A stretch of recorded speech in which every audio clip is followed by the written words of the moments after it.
What's brought us here today is the fact that, I mean, we've come down to have a chat, about this. It's still not your fault. You've inherited this mess from the Conservatives, right?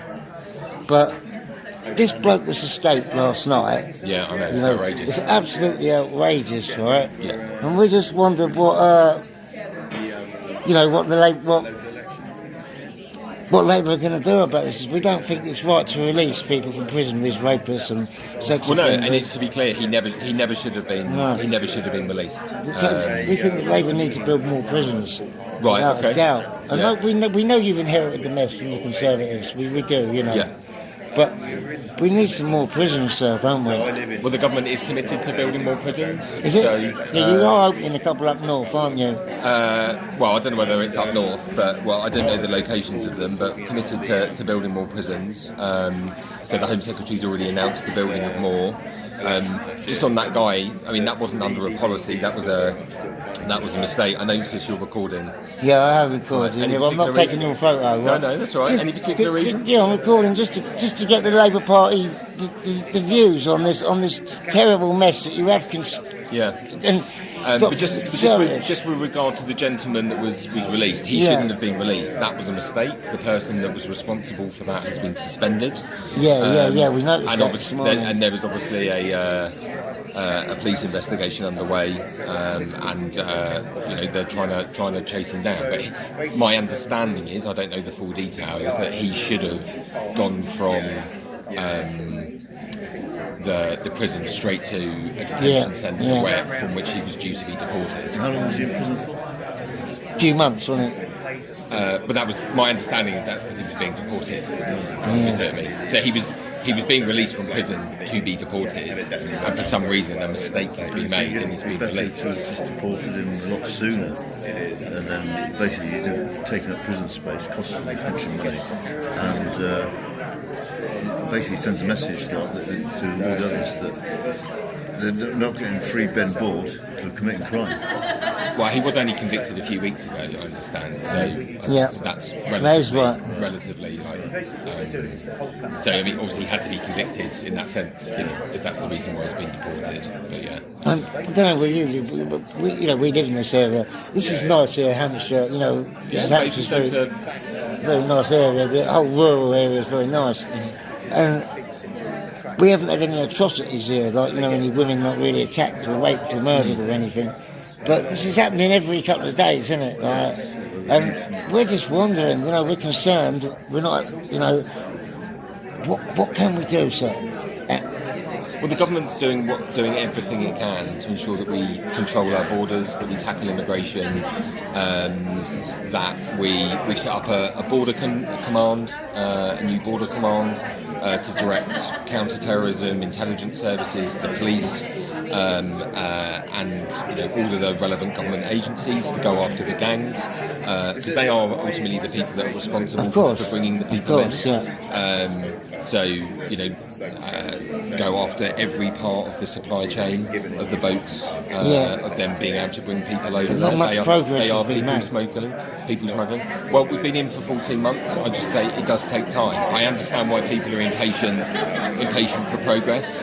And I want to see more. I want to see more done. Just as I want to see more done more quickly on the economy, on the health service, on every aspect of every aspect of government policy. I want to see us going further and faster. So do we, don't we, sir? Yes. Lucas. Well, go on.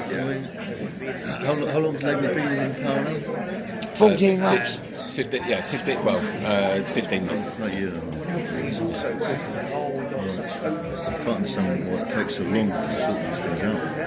Surely you could just sort out by a phone call to the Navy and just tell them to stop them coming in. Do your job. Well, it's the Human Rights Act, though, isn't it? Labour adhere to it, don't they? What's that? Sorry. The Human Rights Act. That's what Labour. Well, I don't believe that we should leave people to drown in the middle of the ocean. So if that's what you're asking, the government isn't going to do that. I mean, really. That is invasion. Our Navy's defence the shores, this country, the seas. The English channels are the sea. They're entering our they're entering on the seas illegally. And we are The doing Navy are paid. Their job is to defend the seas. They're a war fighting force. We are doing everything in our power to try and ensure that we tackle irregular and illegal immigration. We've got the border command that's been set up. We're going after the criminal gangs that are bringing people over here. The thing I would say is anyone that says there is just a single button that you can push and it solves the problem, I just don't think they're telling the truth.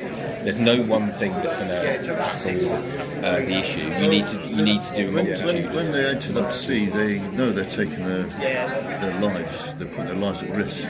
Yeah.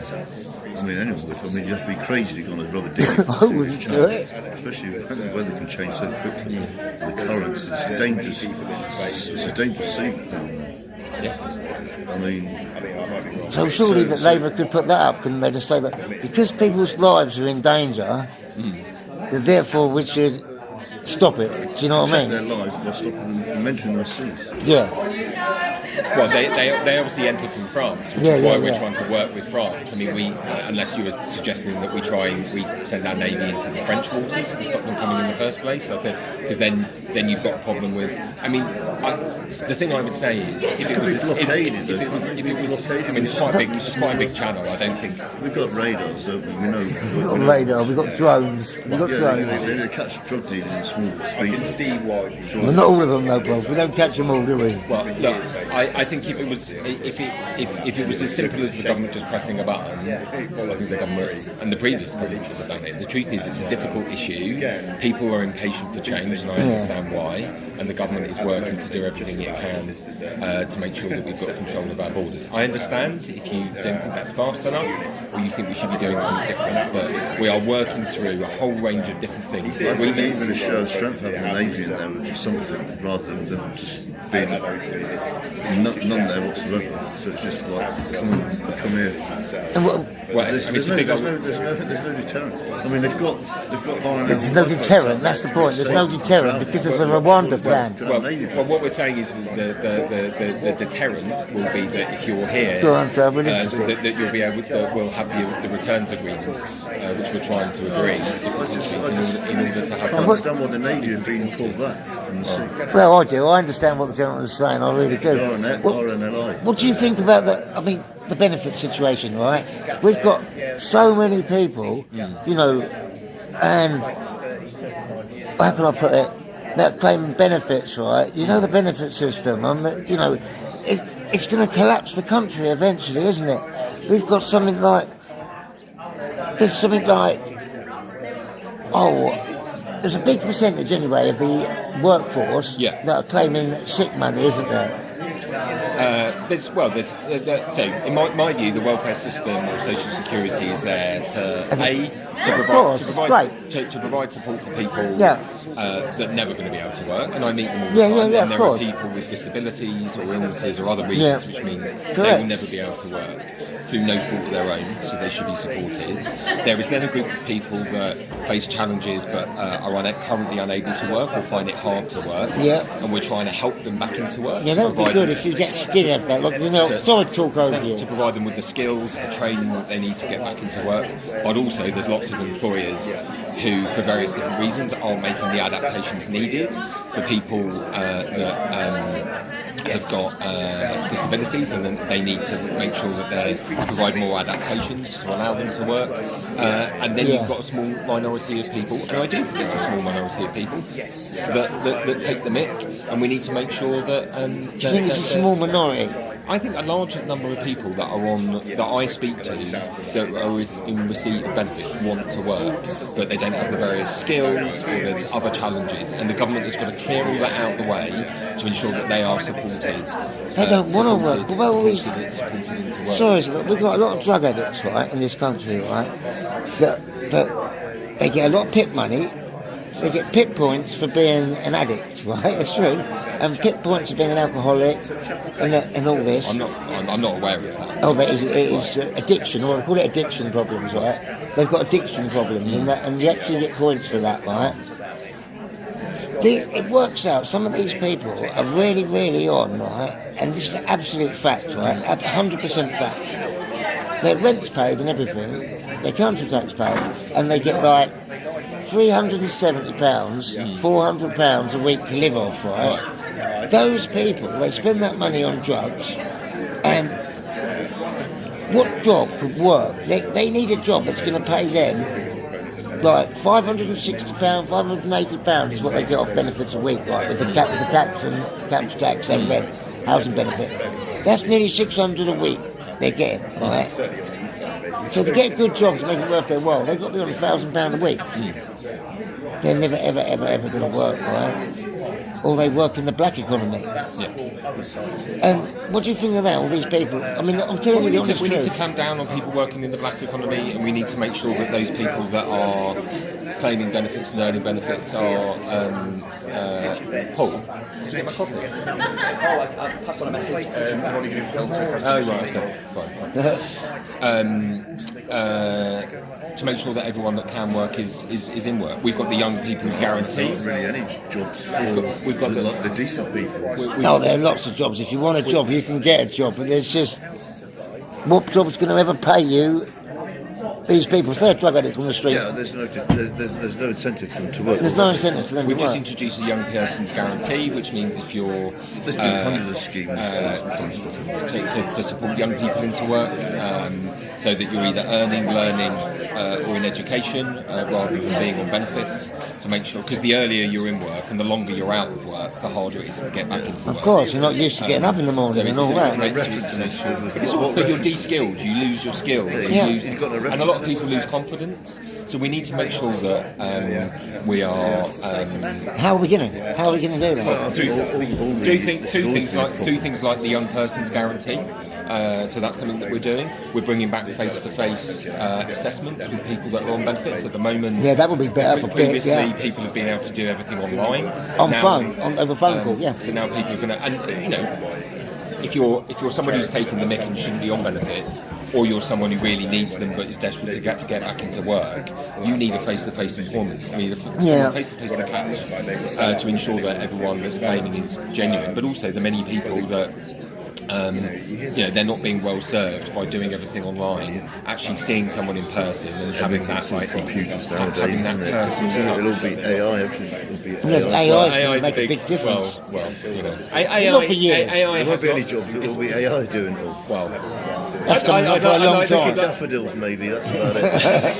In the rain. I'd like to think AI will provide some benefits, but you're right. It also provides a lot of threats as well. We need to make sure we regulate. It's going to be a massive change. What do you do? Change the subject. Sorry. What's your view on all this money being spent in Ukraine? It seems like a massive amount of money could be spent in this country, which would benefit the country rather than maybe someone else's. I don't think we're spending money in Ukraine to just to support Ukraine. I think it's in our national interest, and I know not That's what you everyone. think, yeah, I know yeah. not everyone agrees with that. I think our border is. You feel that Russia's a threat to us? I know that Russia is a threat to us. I mean, I have absolutely no doubt that Russia is a threat to us. They are performing cyber attacks Yeah, I know that's true. on a regular That's basis. They've true. got spies. They are trying to undermine our democracy, That's our true. economy. They are a threat, and I have no doubt that if they win in Ukraine and they get the deal or whatever it is that advantages them, they will not stop Ukraine. Next, it will be Estonia. It'll be Poland. Then it will be other allies, and then they'll be at our door. There is absolutely no advantage, in my view, in just letting Ukraine. Like we gave our commitment to them when at the fall of the Cold War. Yes, they didn't enter NATO, but they had a solid agreement with Russia that Russia would stick within the boundaries. That's one of the reasons why they gave up nuclear weapons at the time as part of the Cold War agreement. And Putin has invaded their country against their will, and I have absolutely no doubt he will not stop it. I hear the opposite. I hear that it's the other way around. This is what gets me. There's so many stories of no, it's like this, no, it's like that. I don't know. Well, Russia like to say that it's because NATO was coming up to their borders. Yeah. NATO has never invaded anyone. It is a, it Didn't is a, Ukraine bomb it is a Russia def- first? it is a- They bombed no. Russia first. I don't think they did actually. To tell you that, I don't think they You're did. always conflicting They stories. invaded them in 2014 in Crimea, and unfortunately they were allowed to get away with it, and now they've come back to some more. Yeah, that is my view. To tell you the truth, that is my view actually. I accept it's a lot of money, but I speak to a lot of people in the military, and the military view of the armed forces in this country, I can tell you, is that it is in our defence interests. Yeah, you speak to a lot of people in the military, do you? Yeah, I do. You know, yeah. Thank you for your service. If you're in the, Yes. you're in the Marines, No, Hampshire Regiment, Hampshire Regiment. Hampshire Regiment, sir. Yeah. Yeah. I mean, we'd let it go. My dog's barking, right? You know, but we were just interested in coming along and having a chat with you, Yeah. you know, and seeing what you had to say and all I that. don't think that England's it would make any difference against Russia anyway. They'd probably Yeah, no, of course it wouldn't, would it? just press a button and we'd be wiped off the planet. Well, we've both got nuclear weapons. Yeah, but Yeah, that's true as well. We've both got subs and we've both got killer subs. Yeah. But we let go, right? My dog's barking. Yeah. Would you want to be in a photo with you?